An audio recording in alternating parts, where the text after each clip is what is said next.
കാലമാടന്റെ പെണ്ണ്. രചന നിലാവിന്റെ കൂട്ടുകാരി. അവതരണം സാലിം കരുളായി. ഡേ കാന്താരി, നിനക്ക് ഈടെയായിട്ട് കുറച്ച് കൂടുന്നുണ്ടേ. ശ്രീ പറഞ്ഞത് കേട്ട് ചിരിച്ചുകൊണ്ട് കൃഷ്ണൻ അവളുടെ ചെവിക്ക് പിടിച്ചു.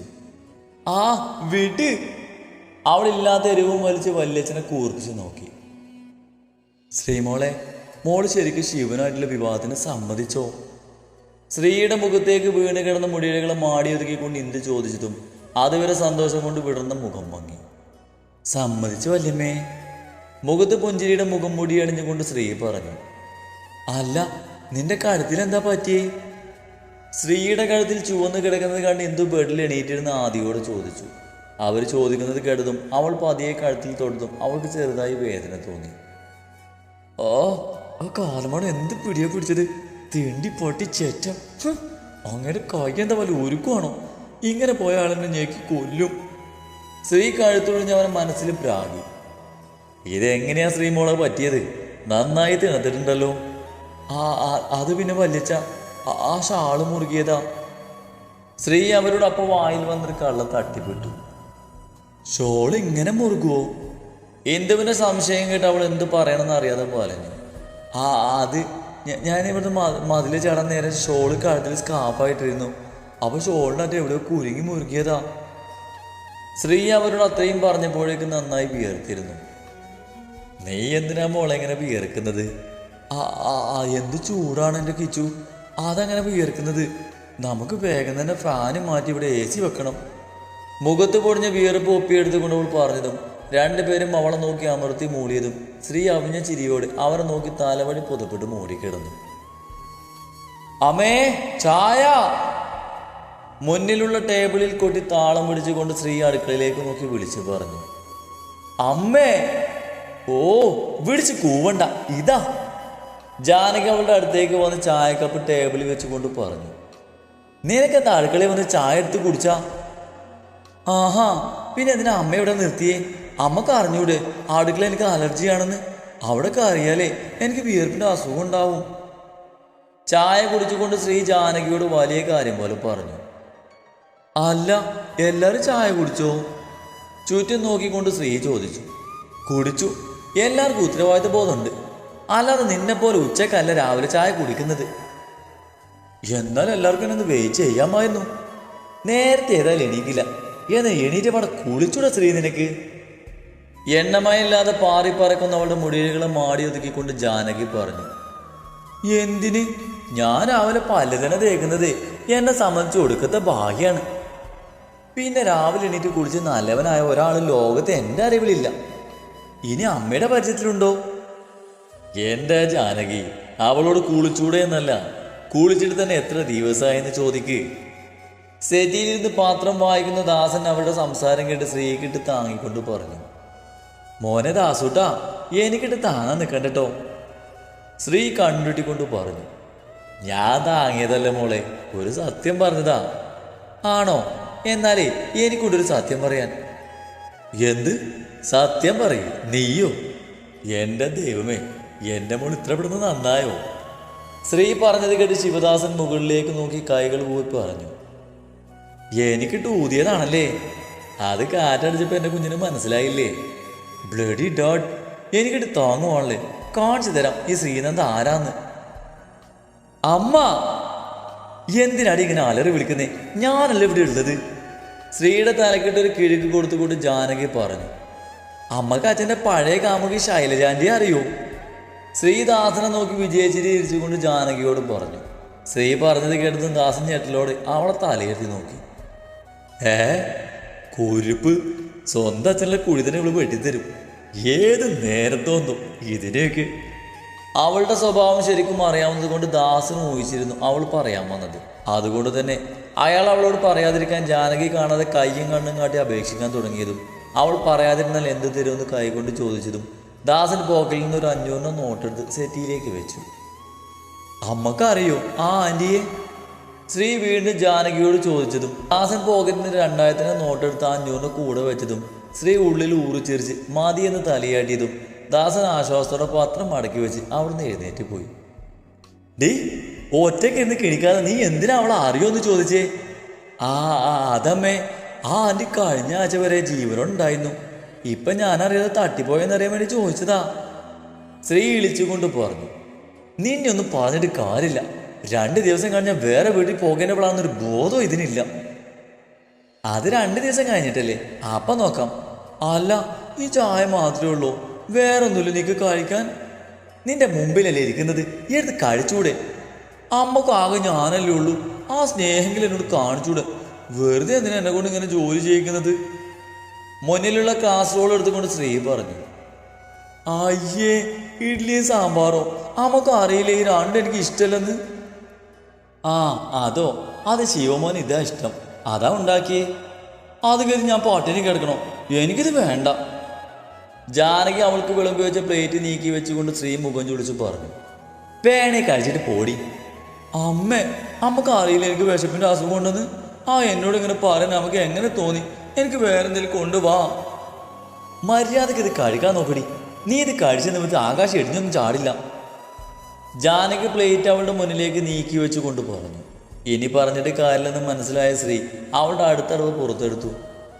അല്ലേലും അമ്മക്ക് എന്നെ ഇഷ്ടമല്ലല്ലോ, അതുകൊണ്ടല്ലേ എന്നോട് ഇങ്ങനെയൊക്കെ പെരുമാറുന്നത്. എന്നോട് ഇഷ്ടമല്ലെങ്കിൽ പറഞ്ഞാൽ പോരെ, ഭക്ഷണം കഴിച്ചു കഴിഞ്ഞിട്ട് ഞാൻ എങ്ങോട്ടെങ്കിലും പോവാം. ഇനി ഈ രാത്രിയുള്ള നിന്റെ ഈ മധുചാട്ടം നിർത്തിയില്ലെങ്കിൽ നിന്റെ മുട്ടുകളി ഞാൻ തല്ലിയെടുക്കും, അറിയാലോ നിനക്ക് എന്നെ. ശ്രീയുടെ ആക്ഷനും പറച്ചിലൊക്കെ കേട്ട് ജാനകി ചിരി വരുന്നുണ്ടായിരുന്നു. എങ്കിലും ജാനകി കണ്ണിലിട്ട് തവി വെട്ടി കാട്ടി പറഞ്ഞതും ശ്രീ അനുസരണയോടെ തലയാട്ടി മുന്നിലുള്ള ഇഡ്ഡലിയും സാമ്പാറും മനസ്സില്ലാ മനസ്സിലെ കഴിക്കാനെടുത്തു. അപ്പോഴാണ് ഇന്ദു ശ്രീക്ക് കഴിക്കാൻ അവൾക്ക് ഇഷ്ടപ്പെട്ട പാലപ്പവും മുട്ടക്കറിയായി അങ്ങോട്ട് വന്നത്. അയ്യപ്പാ, അപ്പവും മുട്ടക്കറിയും എൻ്റെ ഇന്ദുട്ടി അതിൽ പൊളിയാണ്. എൻ്റെ ഇന്ദുസിനെ കണ്ടുപിടിക്ക്. മുന്നിലുള്ള അപ്പവും മുട്ടക്കറിയും കഴിക്കുന്നതിനിടയിൽ ജാനകിയോട് പറഞ്ഞ് വലിച്ചു വാരി കഴിക്കാൻ തുടങ്ങിയപ്പോൾ, എൻ്റെ കുഞ്ഞൂസേ പയ്യെ കഴിക്ക്, ഇത് മുഴുവൻ നിനക്ക് തന്നെയാണ്, ഞങ്ങൾക്കൊന്നും വേണ്ട. അങ്ങോട്ട് വന്ന് ഉണ്ണി അവളുടെ കഴിപ്പ് കണ്ട് അവളുടെ അടുത്തിരുന്നു കൊണ്ട് പറഞ്ഞു. വേണമെങ്കിലും തരില്ല, ഇതെനിക്ക് വേണ്ടി എൻ്റെ വല്യമ്മ സ്പെഷ്യലായിട്ട് ഉണ്ടാക്കി തന്നതാ. അല്ലടി തങ്കമണി, നീ ഇന്നലെ നാട് വിട്ട് പോകാൻ ശ്രമിച്ചപ്പോൾ എന്തെന്നിൻ്റെ പൂജിയെ കൂടെ കൂട്ടാഞ്ഞ്? ഡോറ പൂജിയില്ലാതെ തനിച്ച് പോയ ചരിത്രമില്ലല്ലോ. അത് പിന്നെ ഷീതുനെ ഞാൻ പോയൊക്കെ ഒന്ന് സെറ്റാക്കിയിട്ട് വന്ന് കൊണ്ടുപോകാമെന്ന് കരുതി. എവിടെ പോയി എങ്ങനെ ജീവിക്കാനാണ് എൻ്റെ ഉദ്ദേശം? അങ്ങനെയൊന്നുമില്ല, നിങ്ങളുടെ അക്കൗണ്ടിലെ ക്യാഷ് തീരുന്നത് വരെ ഞങ്ങൾ 2 മാത്രമായി അടിച്ചു പൊളിക്കാനാണ് തീരുമാനിച്ചിരുന്നത്. പറഞ്ഞിട്ടെന്താ, ഒക്കെ പാളിപ്പോയില്ലേ? ശ്രീ പറയുന്നത് കേട്ട് ഉണ്ണി അവൾ അത്ഭുതത്തോടെ നോക്കി, പിന്നെ ജാനകിയെ നോക്കി. പറ്റിപ്പോയി മോനെ. ഉണ്ണിയോട് അതും പറഞ്ഞ് അവർ അടുക്കളയിലേക്ക് നടന്നു. എന്നാൽ എൻ്റെ തങ്കമണി, നിന്റെ ഒരു ധൈര്യേ. ഉണ്ണി താടിക്ക് കൈ കൊടുത്തുകൊണ്ട് പറഞ്ഞതും ശ്രീ പല്ല് കടിച്ച് അവനെ നോക്കി. തങ്കമണി നിന്റെ മറ്റവളാളെ തെണ്ടി. അതും പറഞ്ഞ് ശ്രീ ടേബിളിലിരിക്കുന്ന വെള്ളം നിറച്ച ബോട്ടിലെടുത്ത് അവൾ ഉണ്ണിയെ ലക്ഷ്യം വെച്ചുകൊണ്ട് എറിഞ്ഞു. ഉണ്ണി ഒഴിഞ്ഞു മാറിയതും അത് നേരെ പോയി കൊണ്ടത് അങ്ങോട്ട് കയറി വന്ന ആളുടെ മേലായിരുന്നു. മുന്നിൽ കട്ടക്കലിപ്പിൽ ആകെ നിറഞ്ഞു നിൽക്കുന്ന ശിവനെ കണ്ടതും ഉണ്ണിയും ശ്രീയും ദയനീയതയോടെ പരസ്പരം മുഖത്തോട് മുഖം നോക്കി. പിന്നെ ശ്രീ പരിസരം മറന്ന് പൊട്ടിച്ചിരിക്കാൻ തുടങ്ങി. ശിവന്റെ വലിഞ്ഞു മുറുകിയ മുഖം കണ്ട് ഉണ്ണി പൊട്ടിച്ചിരിക്കുന്ന ശ്രീയെ ദയനീയതയോടെ നോക്കി. ഡേ! ശിവൻ മുഖത്തും തുടയിലും പറ്റിയിരുന്ന വെള്ളം തുടച്ച് ദേഷ്യത്തിൽ അലറിയതും എല്ലാവരും ഒന്ന് വിറച്ചു. ശ്രീയുടെ ചിരി പെട്ടെന്ന് സിച്ചിട്ടതുപോലെ നിന്നു. പതിയപ്പോൾ എടുത്ത് കൈകൊണ്ട് കണ്ണുകൾ തുടച്ച് അവൻ മിഴികളുയർത്തി നോക്കി. വലിഞ്ഞു മുറുകിയ മുഖത്തോടെയും ദേഷ്യത്തിൽ മുഷ്ടി ചുരുട്ടി പിടിച്ച് തന്നെ നേരം നടന്നു വരുന്ന ശിവനെ കണ്ടതും ശ്രീ ഉമിന്നിട്ടിറക്കി ഇരുന്നേടുന്ന് എണീറ്റ് പിന്നെ PT ഉഷയും മുസൈൻ ബോൾട്ടിനെയൊക്കെ മനസ്സിലങ്ങ് ധ്യാനിച്ച് അവൾ കഴിച്ചിരുന്ന പ്ലേറ്റ് എടുത്ത് അവിടുന്ന് ഓടിപ്പോയി. വട്ട് കേസ്! ഓടിപ്പോകുന്ന സ്ത്രീയെ നോക്കിയവൻ ദേഷ്യത്തിൽ മുരണ്ടു. അല്ല ശിവ, നീ എന്താ പെട്ടെന്ന് തിരിച്ചു വന്നേ? എന്തെങ്കിലും പ്രോബ്ലം ഉണ്ടോ? ശിവന്റെ ദേഷ്യം കണ്ട് പേടിച്ചുണ്ണി പെട്ടെന്ന് വിഷയം മാറ്റണമെന്ന് അവൻ ചോദിച്ചു. ഞാൻ ആ മോനെ വിളിച്ചു വരുത്തിയേ. നമ്മൾ വിവാഹത്തിന് വേണ്ടി ബുക്ക് ചെയ്തിരുന്ന ഓഡിറ്റോറിയത്തിൽ ചില പ്രശ്നം, അതുകൊണ്ട് വേറൊന്ന് നോക്കണം, അതിനാ ഇവനോട് വരാൻ പറഞ്ഞേ. ഉടുത്തിരുന്ന നെരിയതിൻ്റെ തലപ്പ് ശരിയാക്കി അങ്ങോട്ട് വന്നുകൊണ്ട് കല്യാണിയമ്മ പറഞ്ഞു. അല്ല, അപ്പം ഇന്നല്ലേ വെഡ്ഡിങ് ഡ്രസ്സ് എടുക്കാൻ പോകാമെന്ന് പറഞ്ഞത്? ഇനി എന്തു ചെയ്യും? അത് നാളെ പോകാം. അബിക്ക് ഇന്നും കോളേജിൽ പോവേണ്ടി വന്നു. നീ വരുന്നുണ്ടെങ്കിൽ കൂടെ പോര്. ദാസനും ശങ്കരനും ഓഡിറ്റോറിയം നോക്കാൻ അങ്ങോട്ട് പോയിട്ടുണ്ട്. അതും പറഞ്ഞ് കല്യാണിയമ്മ ശിവന്റെ കയ്യും പിടിച്ച് മുന്നോട്ട് നടന്നു. പോകുന്ന പോക്കിൽ ശിവൻ തിരിഞ്ഞ് ഉണ്ണിയെ നോക്കിയതും അവൻ്റെ നോട്ടത്തിൻ്റെ അർത്ഥം മനസ്സിലായ വണ്ണം അവൻ വേഗം അവിടെ കൂടെ ഇറങ്ങി. അടുക്കള വാതിലിന്റെ മറവിൽ നിന്നും അവർ പോകുന്നത് കണ്ട ശ്രീ ശ്വാസം വിട്ട് വിജയഭാവത്തിൽ നേരത്തെ ഇരുന്നേരം തന്നെ വന്ന് ഇരുന്ന് കഴിക്കാൻ തുടങ്ങി. നിനക്ക് എന്തിന്റെ കേടാ ശ്രീ? ശിവന്റെ സ്വഭാവം നിനക്ക് അറിയാവുന്നതല്ലേ, പിന്നെ വെറുതെ എന്തിനാ അവനെ ദേഷ്യം പിടിപ്പിക്കാൻ പോകുന്നത്? ശ്രീയുടെ ചെവിക്ക് പിടിച്ചുകൊണ്ട് ജാനകി പറഞ്ഞു. അമ്മ കാലമാണിന് വേണ്ടി എൻ്റെ ചെവിക്ക് പിടിച്ചല്ലേ. ശ്രീ, എന്ത് തന്നെയായാലും അവൻ നിന്നെ വിവാഹം കഴിക്കാൻ പോകുന്നവനാ. അവൻ്റെ കൂടെ അവൻ്റെ പെണ്ണായിട്ടാണ് ഇനി നീ ജീവിതകാലം മുഴുവൻ ജീവിക്കേണ്ടത്. പിന്നെ ഇപ്പൊ കിട്ടും എന്നെ കാലമാണ്ട പെണ്ണായിട്ട് അങ്ങയുടെ കൂടെ ജീവിക്കാൻ. കല്യാണം കഴിഞ്ഞ 6 മാസം കഴിഞ്ഞാൽ ഉടനെ തന്നെ ഞാൻ അങ്ങേരിൽ നിന്ന് ഡിവേഴ്സ് വാങ്ങും. ശ്രീ മനസ്സിൽ പലതും കണക്ക് കൂട്ടി. ശ്രീ, നീ ഞാൻ പറയുന്ന വല്ലതും കേൾക്കുന്നുണ്ടോ? ഇനിയുള്ള കാലം നീ അവൻ്റെ കൂടെയാ ജീവിക്കേണ്ടത് എന്ന്. ഞങ്ങളാവില്ല, അവനായിരിക്കും നിന്റെ ഇനിയുള്ള ജീവിതത്തിൽ കൂടെ ഉണ്ടാകുക. അതിന്? ജാനകി പറഞ്ഞത് കേട്ട് ഒട്ടും കൂസലില്ലാതെ ശ്രീ ചോദിച്ചു. അതിന് നീ അവനെ ഇങ്ങനെയൊന്നും വിളിക്കാൻ പാടില്ല. അവൻ നിന്റെ മുതിർന്നതാ, അതുകൊണ്ട് ബഹുമാനിക്കണം നീ. പിന്നെ ഇനി അവനുമായി പഴയ പോലെ വഴക്കിനൊന്നും പോകരുത്, കേട്ടല്ലോ? ജാനകി പറയുന്നത് കേട്ട് ശ്രീ താല്പര്യമില്ലാത്ത രീതിയിൽ മൂളിയതും അവരവളെ ഒന്ന് നോക്കിക്കൊണ്ട് അവിടുന്ന് പോയി. എന്റെ ശീതു, നീ എന്താ ഇങ്ങനെ പറയുന്നേ? അച്ഛമ്മയുടെ സ്വഭാവം നിനക്ക് അറിയില്ലേ? എന്തായാലും 2 ദിവസം കൂടി കഴിഞ്ഞാൽ നീ ഇവിടെ വിട്ട് പോകും. ഇനി പഴയ പോലെ ഒന്നും പറ്റില്ലല്ലോ. ഫോണിന്റെ മറുതലക്കിൽ നിന്ന് മൂക്ക് വലിച്ചു കൊണ്ടുള്ള ഷീതുവിന്റെ ശബ്ദമുയർന്നു. ദേ ഷീതു, നീ എന്നെ സങ്കടപ്പെടാതെ പോകുന്നുണ്ടോ? നിനക്കറിയാലോ, സങ്കടം വന്നാൽ എനിക്ക് അപ്പോൾ വിശക്കൂന്ന്. ഞാൻ ഫുഡ് കഴിക്കാൻ ഞാൻ സങ്കടം മാറില്ലെന്നും. ഇപ്പൊ എൻ്റെ വയറ് ഫുള്ളാണ്. സോ ഈ സെന്റിസി മാറ്റി പിടിക്ക്. സോറി, ഞാൻ അറിയാതെ എൻ്റെ സങ്കടം കൊണ്ട് പറഞ്ഞു പോയതാ. അതൊക്കെ വിട്, നീ ഇങ്ങോട്ട് വാ. എല്ലാവരും കല്യാണത്തിൻ്റെ ഓരോ തിരക്കില്ല. ആബിയാണെങ്കിൽ ഇന്ന് കോളേജിലും പോയി. എനിക്കാണെങ്കിൽ ഇവിടെ ഒറ്റയ്ക്ക് നിന്ന് ബോറടിക്കുന്നു. എൻ്റെ പൊന്നെ, ഞാനിപ്പോൾ അങ്ങോട്ടൊന്നുമില്ല. അതെന്തേ? എന്നെ കണ്ടിട്ട് വേണം നിന്റെ ഉണ്ണിയേട്ടന് സ്ഥിരം പല്ലവിയായി ഞാൻ അതിനെ കേടുവരുത്തിയെന്ന് പറഞ്ഞ് തുടങ്ങാൻ. എനിക്ക് കേട്ട് മടുത്തു. ഉണ്ണിയേട്ടൻ പറഞ്ഞത് ശരിയല്ലേ? ശ്രീ സീതുവിനെ വട്ടാക്കാൻ വേണ്ടി ചിരിയോടെ പറഞ്ഞു. ആടി, ഞാൻ ഇത് തന്നെ കേൾക്കണം. എനിക്കും ഒരു അവസരം. അതെ, എവരി ഡോഗ് ആസയുടെ. എൻ്റെ ഷീതുക്കുട്ടിയുടെ എന്താണാവോ? ഓടി പട്ടി, ഇതിലുള്ളത് ഞാൻ പിന്നെ തരും. ഷീതു കപട ദേഷ്യത്തോടെ ഫോണ് വെച്ചതും ശ്രീ നിറഞ്ഞു തുളുമ്പിയ കണ്ണുകൾ തുടിച്ചു. അപ്പോഴും ചുണ്ടിൽ മായാതൊരു പുഞ്ചിരി ഉണ്ടായിരുന്നു. പെട്ടെന്നാണ് കാറ്റ് പോലെ എന്തോ റൂമിലേക്ക് വന്ന് അവൾ ഇറക്കെ പുണർന്നത്. ചി മാറത്തേണ്ടി. തന്നെ അള്ളിപ്പിടിച്ചിരിക്കുന്ന ശ്യാമിനെ നോക്കി ശ്രീ ദേഷ്യത്തിൽ പറഞ്ഞു. എൻ്റെ ഏട്ടത്തിക്ക് സുഖല്ലേ? ആരുടെ നാളെ നിന്റെ ഏട്ടത്തി?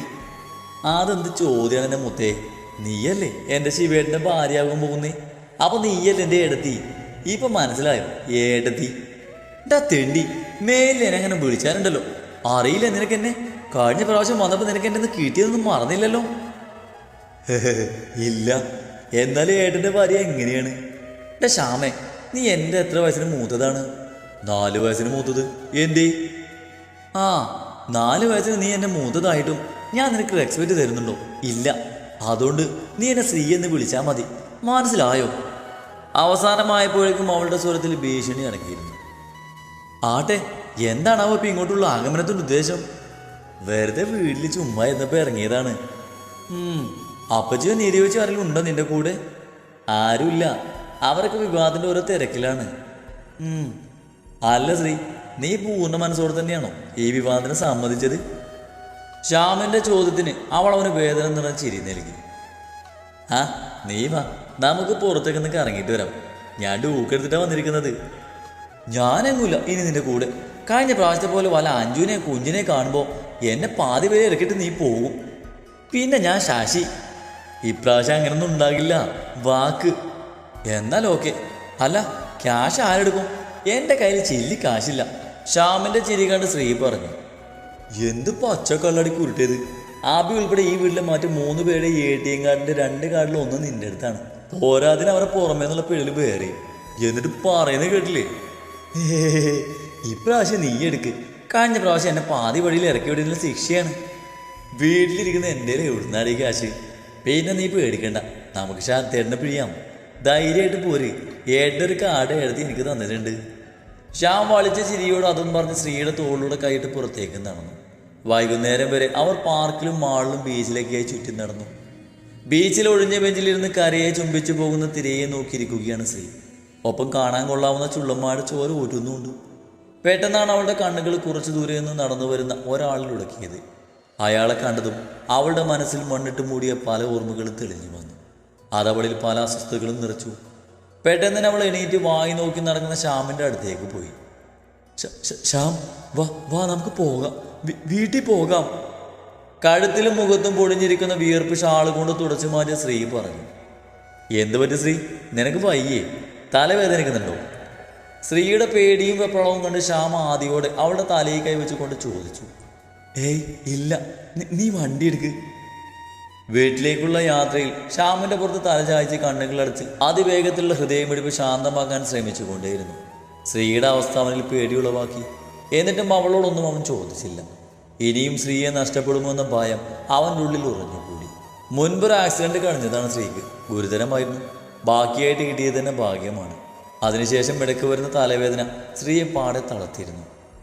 ശ്രീ, നിൽക്ക്. വീട്ടിലെത്തി ആരെയും നോക്കാതെ റൂമിൽ കയറി കഥ കിടക്കാൻ ശ്രമിക്കും മുമ്പ് ശ്രീ അടുത്തേക്ക് വന്ന് വിളിച്ചു. അതിനു മുമ്പേ അവൾ